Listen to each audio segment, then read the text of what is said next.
कुलपति जम्मू केंद्रीय विश्वविद्यालय डॉक्टर नकुल परासर जी निदेशक।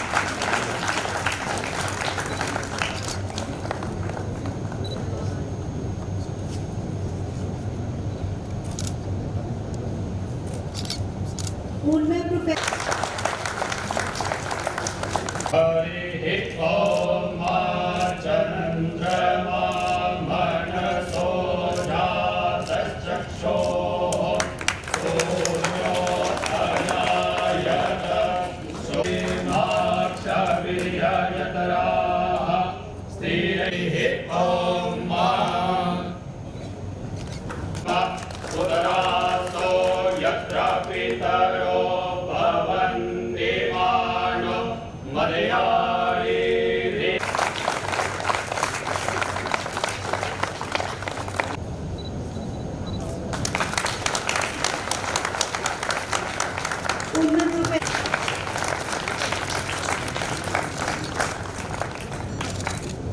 ਦੀ ਕਿਤਾਬ ਤੇ ਇਹਨੇ ਬਣਾਈ ਹੋਈ ਹੈ ਨਕਲ ਹੋ ਰਿਹਾ ਪਰ ਉਹਦਾ ਅਨੁਵਾਦ ਜਿਹੜਾ ਡੋਗਰੀ ਦਾ ਸਾਹਿਤ ਹੈ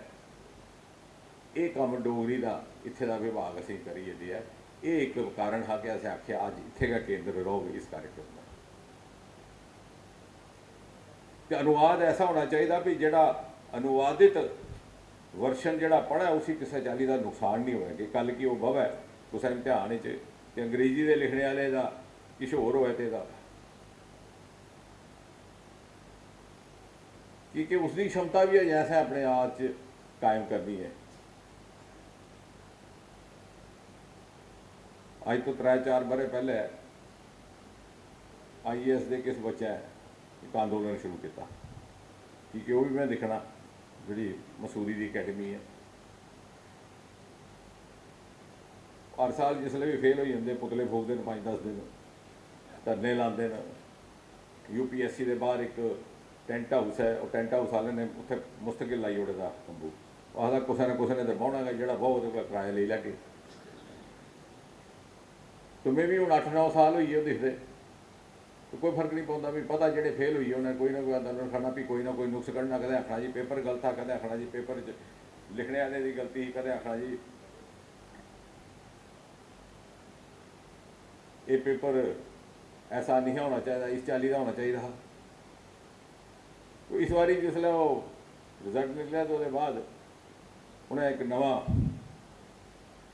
एक तर्क रखा कि जी इस बारी अनुवाद नहीं ठीक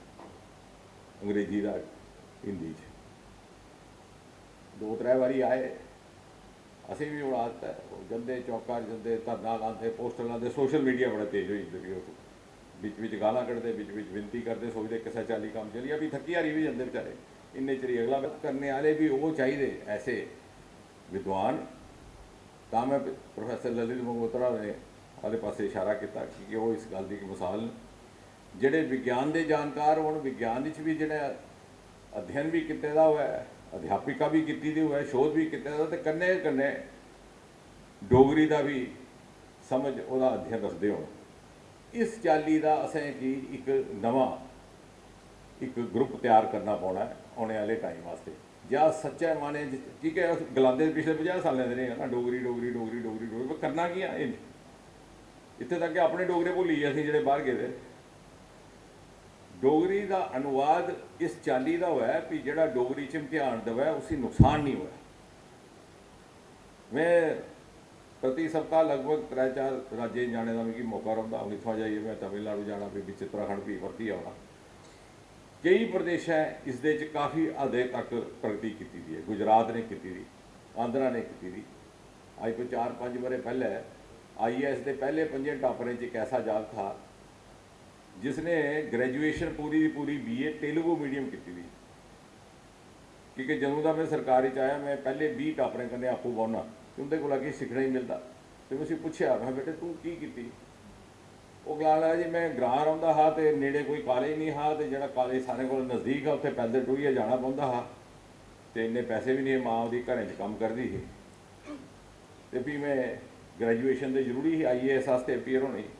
तो मैं तेलुगु च करती इस चाली गुजरात भी है पर उस स्तर की असी ट्रांसलेशन अनुवाद दरकार रहोग। मध्य प्रदेश कुछ इंजीनियरिंग कॉलेज है हिंदी च अपना पाठ्यक्रम शुरू किया। अस शौक ही आखी उड़ने कई बार साढ़े राजनीति कन्नै जुड़े दे लोग आखदे मारे इस डोगरी शुरू करी ओड़ी, पर शुरू की तो अगे वह अंजाम क्या होया। लेकिन जब तक साड़ा अनुवाद उस स्तर का नहीं होगा, तुम यकीन करो अस डोगरी कन्नै भी न्याय करगे तो डोगरी बोलने वाले बच्चे कन्नै भी न्याय करगे जेडे अंग्रेजी जानकार नहीं। पहले अस उस स्तर की अपनी एक स्टैंडर्ड ऑपरेटिंग प्रोसीजर बनाचे, 20 बच्चे ही आखचे तू इस भाषा च अध्ययन कर तो तू बराबर की कंपीटिशन अपनी प्रतिभा में मुजाहरा भी कर सकता। संक्षेप में ये कहूँगा कि आज का दिन एक बड़ा ही उत्सवमय दिन है, जहाँ हम एक नहीं दो नहीं बल्कि तीन उत्सव मना रहे हैं। एक तरफ विज्ञान की महिमा और जय विज्ञान का उत्सव, दूसरी तरफ डोगरी भाषा और उसके साथ जुड़ी हुई संस्कृति सभ्यता का उत्सव, और तीसरी ओर इन दोनों उत्सवों को जिस आकार के अंतर्गत मनाया जा रहा है, मोदी जी के द्वारा दिया हुआ अमृत महोत्सव। और जैसे बार बार मोदी जी का ये कहना है कि क्षेत्रीय भाषाओं में, मातृभाषाओं में विज्ञान का प्रचार प्रसार अध्ययन अनिवार्य है, उसका एक ये भी कारण है कि जिस प्रकार अगले 25 वर्षों में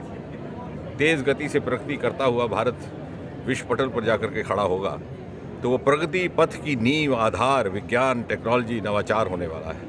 और इसलिए उसमें प्रत्येक भारतवासी को, विशेषकर वो भारतवासी नवयुवक जिनके आगे 25-30 वर्ष एक्टिव लाइफ के बकाया है, उनको ये अवसर रहे कि अपनी प्रतिभा, अपनी योग्यता, अपनी काबिलियत को पर्याप्त तौर पर उपयोग में ला सककर भारत के इस अमृत महोत्सव में अपनी भूमिका, अपनी योगदान निभा सके। परंतु कहीं ऐसा ना हो कि किसी भाषा विशेष के ज्ञान के ना होते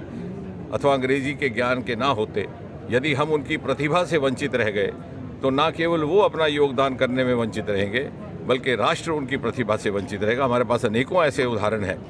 कि क्षेत्रीय भाषाओं में तेलुगु मीडियम, गुजराती मीडियम में पढ़ कर के बच्चे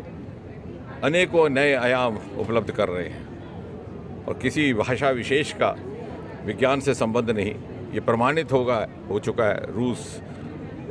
चीन, जापान जिस प्रकार से बिना अंग्रेज़ी की जानकारी के उस शिखर तक पहुँचे हैं, लेकिन चूँकि भारत में एक विडंबना रही कि लगभग 200 वर्ष तक हम लॉर्ड मैकॉले की बनाई हुई एजुकेशन नीति पर चलते रहे, जिसमें परिवर्तन मोदी जी के नेतृत्व में 2020 में आया है। इसके परिणाम स्वरूप हमारा सारे का सारा पाठ्यक्रम, हमारी सारी की सारी टेक्स्ट बुक्स, हमारी सारी की सारी सामग्री विशेषकर विज्ञान में अंग्रेज़ी भाषा में लिखी गई। और इसलिए एक बहुत बड़ी चुनौती, चैलेंज ये भी रहेगा कि इसका अनुवाद अनुकूलता के साथ डोगरी भाषा में किया जा सके, ताकि अनुवाद में कोई कमी रह जाने के कारण डोगरी भाषा में किसी कंपटीशन में अपीयर होने वाले किसी युवा के युवती को किसी प्रकार की डिसएडवांटेज ना रहे। इसलिए हमने एक व्यवस्था स्थापित करने का प्रयास किया है। सेंट्रल यूनिवर्सिटी जम्मू की ओर से विज्ञान को लेकर के इनपुट्स उपलब्ध करवाई जाएगी, और चूँकि जम्मू विश्वविद्यालय देश भर में मात्र एक ऐसा विश्वविद्यालय है जहाँ पर के डोगरी का पोस्ट ग्रेजुएट विभाग है, इनके समन्वय से और इनके सहयोग से हम ये मासिक पुस्तिका निकालेंगे और धीरे धीरे विज्ञान की टेक्स्ट बुक्स को अनुकूलता से डोगरी में अनुवादित करने का भी काम करेंगे।